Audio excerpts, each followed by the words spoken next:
South India shopping mall kilo sale అభిమానుల కోరికపై శ్రావణంలో కూడా ఆషాఢం ధరలకి. And further టైంలో కూడా చాలా ఆ టైం మొత్తం డిప్రెషన్ పీరియడ్గా మీ లైఫ్లో జరగడం జరిగింది. అసలు ఏమైంది ఫాదర్కి?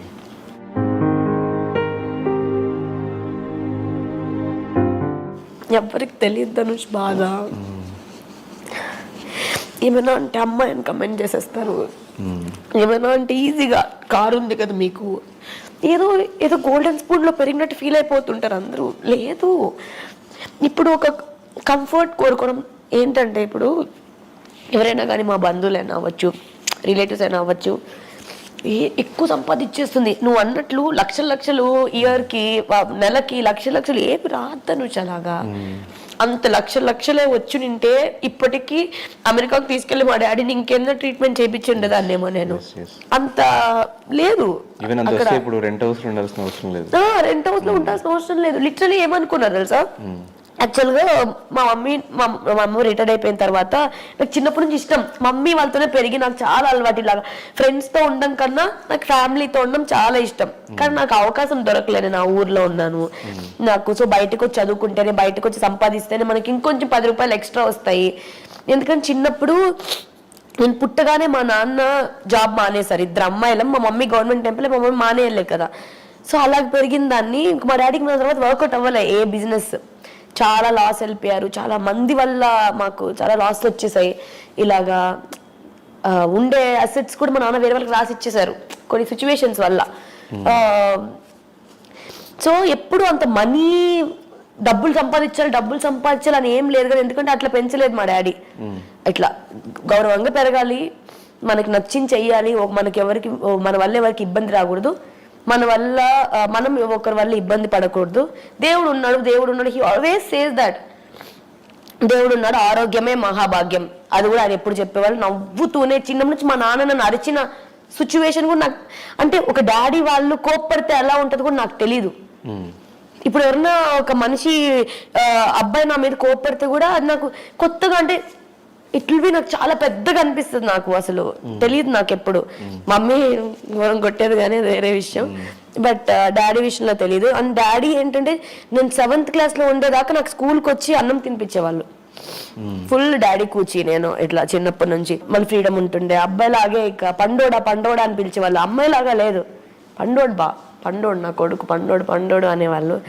సో చిన్నప్పటి నుంచి డాడీ అంత హెల్తీగా చూసి, ఒక హాస్పిటల్కి వెళ్ళి చూడలేదు. ప్రతి దాంట్లో ఫీవర్ వచ్చినా కానీ నాకేం కాదు, తగ్గిపోతుంది పండోడ, నాకేం కాదని చెప్పి ఆయన ఇలాగ సడన్ గా లాస్ట్ డేస్ లో కూడా ఒక వీడియో చూసా, చాలా యాక్టివ్ గా ఉన్నారు ఆయన. మా నాన్న చనిపోయేక ముందు వీడియో కాల్ చేసి ఉండే నాకు.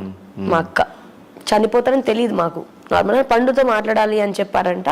December 31 నేను హైదరాబాద్లో ఉండే, ఎందుకంటే 2nd నాకు ఒక ఈవెంట్ ఉంది. సో చేసి వెళ్దాంలే, ఎందుకంటే వచ్చితే ఈవెంట్లు జరిగేది అప్పుడప్పుడు, కొంచెం డబ్బులు వస్తుంది కదా, అవసరం ఉంటుంది, ఖర్చు ఉంటుంది. ఎందుకంటే ఇక్కడ రెంట్ పే చేస్తున్నాము, తిరుపతిలో రెంట్ పే చేస్తున్నాము. కానీ అందరూ ఏమనుకున్నారు, తిరుపతిలో మేము ఇల్లు కొనేసుకున్నాం అనుకున్నారు అందరూ. డీలో కనిపించేస్తుంది పండు, కారు కొనేసింది పండు. నేను ఎందుకు కారు కొన్నాను, ఎందుకు ఇవన్నీ అని ఎవరికి తెలియదు. ఎందుకంటే మాకు ఈఎంఐస్ కట్టుకోరు కదా, ఇవన్నీ వాళ్ళకి ఆశలు, కొన్ని ఆశలు ఉంటాయి చిన్నప్పటి నుంచి, అవి ఎవరికి తెలియదు. సో అంత హెల్తీగా చూసిన ఆయన్ని సడన్ గా మా అక్క శ్రీమంతం రోజు నేను వెళ్ళాను. అప్పటికి ఇంకా 2 days నాకు షూట్ ఉంది మళ్ళీ వెళ్ళగానే మా నాన్న చాలా వీక్గా కనిపించారు. దాని నెక్స్ట్ డే తెలిసింది ఏంటంటే నాకు క్యాన్సర్ అని. అప్పటి వరకు నాకు తెలియగానే షాక్, తెలియగానే 3rd stage సంథింగ్. ఏం చేయాలో అర్థం కాలే. అక్క బావ మమ్మీ అక్కతో ఉన్నారు, కుక్కలు ఉన్నాయి. కుక్కలు కూడా మాకేంటంటే ఇంట్లో మనిషిలాగే. సో వాటిని వదిలేసి వేరే వాళ్ళు వదిలేసి మేము రాలేము. నేను ఇంకొక్కటే ఉండే, నేనే బెంగళూరులో డాడీతో ఉండే ఒక్కటే. లిటరలీ చేతులు ఎత్తేసారండి, ఏం చేయలేమని. నాకు ఏం చేయాలి, ఐ వాజ్ హోప్లెస్. మా నాన్నకేం చెప్పాలి, మమ్మీకి ఏం చెప్పాలి, అక్కకేం చెప్పాలి, ఎందుకంటే ద వెరీ సెన్సిటివ్. ఇప్పుడు మమ్మీకి తెలిసిన, మమ్మీ కూడా ఓల్డే కదా, ఆమె ఎలా రియాక్ట్ అవుతారో, ఎలా తీసేసుకుంటారో నాకు తెలీదు. అక్క అప్పుడే బాబు పుట్టాడు, తనకి చాలా, అంటే అంత డీప్ తీసుకోలేరు వాళ్ళు. ఆ టైంలో మా కజిన్స్ వాళ్ళే నాతో ఉండే. వాళ్ళు లేకపోయింటే మాత్రం ఐ డోంట్ నో. లిటరలీ మా నాన్నకి రేపు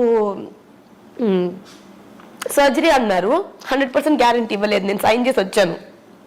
ఈ సర్జరీ చేయడం వల్ల ఈ లాస్ ఉంటుంది అని చెప్పారు. I sign it, I took all the guilty on, నేను నా విషయంలో తీసుకున్నాను. సో ఆ రోజు నైట్ నాకు అనిపించింది, అరే ఒక్కరు ఫోన్ చేసి ఇట్స్ ఓకే పండు, everything will be all right, ఏం కాదు, డాడీకి బాగానే ఉంటుంది. I didn't get any single call. Friends అంటున్నారు, ఫ్రెండ్స్ దగ్గర నుంచి, కజిన్స్ తప్ప బంధువుల దగ్గర నుంచి కూడా నాకేం రాలేదు. ఐ డోంట్ నో, అంటే అందరికీ సిచ్యువేషన్స్ ఉండొచ్చు, అందరికీ బాధలు అన్నీ ఉండొచ్చు, కానీ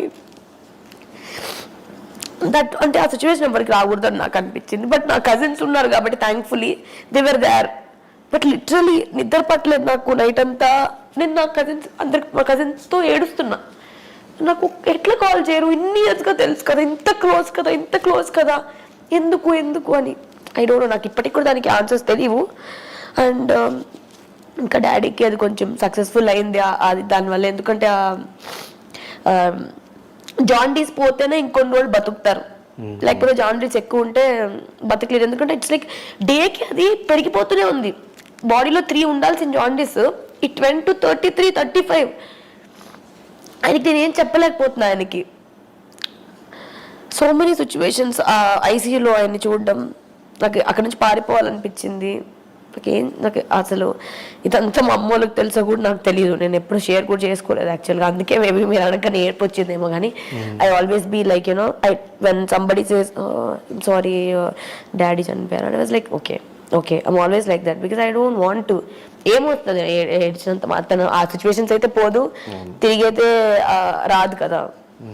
31st నైట్ చనిపోవడం అనేది నాకు, బస్సులు దొరకకుండా, ఫ్లైట్లు దొరకకుండా, నా కార్ లేకుండా, ఇక్కడ ఎవ్వరు లేకుండా, ఇంకా చెప్తూనే ఉంటారేమో మీకు అసలు అంటే ఎవ్రీ మూమెంట్ నేను చూసింది, ఎవ్రీ ఇది అంటే వాళ్ళందరికీ నేను సోషల్ మీడియాలో ఏం చూపిస్తానో తెలుసు వాళ్ళకి.